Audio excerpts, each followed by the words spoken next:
Movie के start में हम देखते हैं कि एक बूढ़े इंसान को एक डिवाइस मिलता है। जब वो उस डिवाइस को ऑन करता है तब वो उसके हाथ से अटैच हो जाता है, जिससे उससे काफ़ी दर्द होता है और वो अपनी सारी ताकत लगाकर उस डिवाइस को हाथ से निकालता है। जिसके बाद वो डिवाइस अपने आप बंद हो जाता है। उसकी वाइफ उसे बैंडेज लगा कर देती है, जिसके बाद उसका खून बहना रुक जाता है। पर ये तो बस शुरुआत थी। रात में उस इंसान को बहुत ज़्यादा प्यास लगती है और वो फ्रीज से जाकर बहुत सारा पानी पी लेता है। जिसके बाद वहाँ रखा कच्चा मीट खाने का उसका बहुत मन करता है। अगली सुबह जब वो इंसान उठता है तब वो देखता है कि उसके चेहरे की झुर्रियां गायब हो चुकी है और वो काफी यंग फील कर रहा होता है और उसे समझता है कि ये शायद उस गोल्डन डिवाइस का काम है। पर वो चीज आखिर में थी क्या? हम देखते हैं कि 400 साल पहले एक जादूगर ने उस डिवाइस को बनाया था और उसके सही इस्तेमाल से लोग हमेशा के लिए जिंदा रह सकते हैं। 400 साल बाद एक टूटी हुई बिल्डिंग में एक इंसान मिलता है जो कि अभी तक जिंदा होता है और वो वही जादूगर होता है, पर उसके चेस्ट में कोई चीज लगने के कारण वो मर जाता है। उस जादूगर की जितनी भी चीजें थी वो सब एंटीक मार्केट में बिकने के लिए चली गई। कुछ दिन पहले ग्री ने अपने शॉप के लिए कुछ एंटीक चीजें खरीदी थी, जिसमें एक स्टैचू होता है और वो अपने शॉप में उसे डिस्प्ले पे लगा देता है। पर कुछ दिन बाद वो देखता है कि उस स्टैचू के अंदर से कॉकरोचेस बाहर आने लगे हैं। स्टैचू का अच्छी तरह इंस्पेक्शन करने के बाद उसे समझता है कि स्टैचू का निचला हिस्सा खोखला है, जिसमें से उसे वो गोल्डन डिवाइस मिलता है और जिसके बाद वो यंग महसूस करने लगता है। दूसरी तरफ हम देखते हैं कि एक बिलियनियर जिसका नाम गॉर्डिया होता है वो भी उस डिवाइस को ढूंढ रहा होता है। उसे पता चलता है कि ग्री के दुकान में वो एंशिएंट स्टैचू है और वो उसके भांजे रॉन को उसे लाने के लिए कहता है। अगले दिन जब ग्री अपनी दुकान में आता है तब वो देखता है कि उसकी दुकान पूरी तरह तबाह हो चुकी है। डिवाइस ना मिलने के कारण गॉर्डिया ग्री के साथ ये करता है और वो ग्री को उससे मिलने के लिए अपने मैंशन में इनवाइट करता है। जब ग्री गॉर्डिया से मिलने जाता है तब वो उसे बताता है कि उस डिवाइस का नाम क्रोनोस डिवाइस है और वो कहता है कि एक जादूगर ने एक ऐसे इंसेक्ट को उस डिवाइस के अंदर कैद कर दिया है जिसे अगर सही मात्रा में खून दिया जाए तो वो एक ऐसा केमिकल रिलीज करता है जिससे कि इंसान काफी सालों तक जी सके। पर वो ग्री को ये भी बताता है कि अगर इस डिवाइस को अच्छे से ना इस्तेमाल किया जाए तो इसके कॉन्सिक्वेंसेस बहुत ही खतरनाक हो सकते हैं। गॉर्डिया ग्री को उस डिवाइस के बदले अपनी आधी प्रॉपर्टी देने के लिए तैयार हो जाता है, बट इस ऑफर को ग्री डिक्लाइन कर देता है और अपने घर आ जाता है। घर आकर वो उस डिवाइस को फिर से इस्तेमाल करता है, जिससे कि अभी वो एडिक्ट हो गया था। वो देखता है कि उसके शरीर पर की इंजरीज पहले से ज्यादा जल्दी ठीक हो रही है। पर गॉर्डिया सही था, इस डिवाइस के फायदे के साथ इसके साइड इफेक्ट्स भी है। अगले दिन ग्री और उसकी वाइफ एक पार्टी अटेंड कर रहे होते हैं और सब कुछ अच्छे से जा रहा होता है। पर तभी वहाँ बैठे एक इंसान के नाक में से खून आने लगता है और ग्री को रियलाइज होता है कि उसे खून की प्यास लगने लगी है।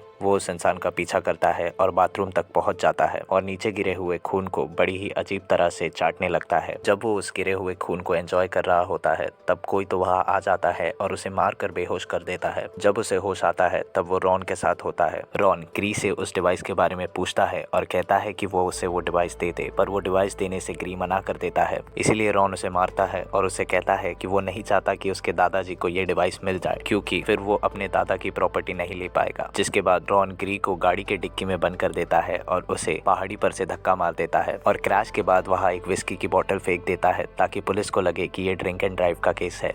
पर घर आने पर गॉर्डिया ग्री को बहुत मारता है और उसे बताता है कि क्रोनोस डिवाइस के मालिक को सिर्फ छाती में छेद करके मारा जा सकता है। दूसरी तरफ हम देखते हैं कि ग्री का फ्यूनरल हो जाता है और उसकी बॉडी को जलाने के लिए डाला जाता है, पर वो वहाँ से भाग निकलता है और वहाँ से निकलने के बाद उसे ये रियलाइज होता है कि वो डिवाइस उसे सिर्फ ठीक नहीं करता बल्कि उसे वापस जिंदा भी करता है। जिसके बाद ग्री वापस अपने घर की ओर आ जाता है। ग्री बड़ा ही डरावना दिख रहा होता है, बट इसके बावजूद उसकी भांजी नहीं डरती और वो उसे बेसमेंट के अंदर छुपने के लिए मदद करती है। ग्री उस डिवाइस को लगा लेता है और उसके बाद आराम करते हुए सोचता है कि आगे क्या किया जाए। अगली सुबह बेसमेंट में बने छेद से सनलाइट अंदर आने लगता है, जिसके कारण ग्री की स्किन जलने लगती है और वो बॉक्स के अंदर चले जाता है। वो वापस ठीक होना चाहता है, इसलिए वो गॉर्डिया के घर में चले जाता है ताकि वो उस जादूगर की नोट्स चुरा सके और उसकी भांजी भी उसके साथ आती है। कुछ देर ढूंढने के बाद उन्हें उस जादूगर के नोट्स मिल जाते हैं, पर ग्री देखता है उसके काम के नोट्स वहाँ से गायब है। तभी गॉर्डिया वहाँ पर पहुंच जाता है और वो ग्री से कहता है कि उसे पता था कि ग्री वहाँ पर आएगा, इसलिए उसने पन्नों को डिस्ट्रॉय कर दिया। जिस पे ग्री उसे ठीक होने का रास्ता पूछता है, पर गॉर्डिया रास्ता बताने के जगह ग्री की स्किन को पील करता है, जिसके नीचे एक ड्रैकुला जैसी स्किन होती है और ग्री गॉर्डिया से कहता है कि उसे मॉन्स्टर नहीं बनना।